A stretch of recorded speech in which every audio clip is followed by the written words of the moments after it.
திராவிடர் கழகத்தை யாராலும் அழிக்க முடியாது. கோவையில் ராசாவை ஆதரித்து வைகோ பிரச்சாரம்.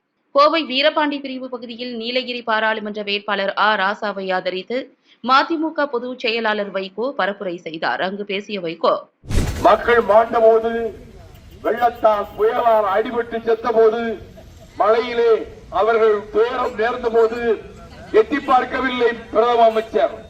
கொரோனா நோய் இங்கே பல்லாயிரக்கணக்கான மக்களை தாக்கியது. அவருக்கு இந்த பக்கம் திரும்பி பார்க்க கூட நேரமும் இல்லை, அதை பற்றிய உணர்வும் இல்லை. இப்பொழுது 9வது தடவையாக ஏன் வருகிறார்?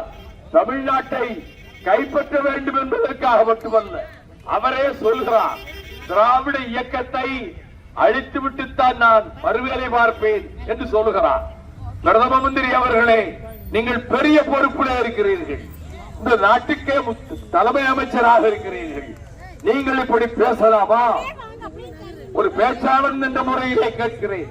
பேச்சிலே பண்பாடு வேண்டும், பேச்சிலே நாகரீகம் வேண்டும், எவரையும் புண்படுத்தாத மனித நேயம் வேண்டும்.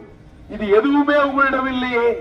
திராவிட இயக்கமாக கட்டி எழுப்பப்பட்ட திராவிட இயக்க கோட்டை, தியாகராயரும் நடேசனாரும் டி.எம். நாயரும் பதியன் போட்ட இடத்தில் அறிவாசான் புரட்சியின் மறுவடிவமாக தமிழகத்திலே உலவிய தந்தை பெரியாரும் அவரது தலைமாணாக்கர் பேரறிஞர் அண்ணா அவர்களும், அவர்களுக்கு அடுத்து முத்தமிழ் அறிஞர் டாக்டர் கலைஞர் அவர்களும், எண்ணற்ற தலைவர்களும் தொண்டர்களும், லட்சக்கணக்கான தொண்டர்களும் பாடுபட்டு வளர்த்து ஒவ்வொரு செங்கல்லாக எடுத்து வைத்து உருவாக்கிய கோட்டைதான் இந்த திராவிட இயக்க கோட்டை. இது ரத்தத்தாலும் கண்ணீராலும் கட்டப்பட்ட கோட்டை. இதை அழித்து விடுவது என்பது நடக்கிற காரியமில்லை. எத்தனையோ பேர் முயன்று பார்த்து இல்லாமல் போய்விட்டார்கள்.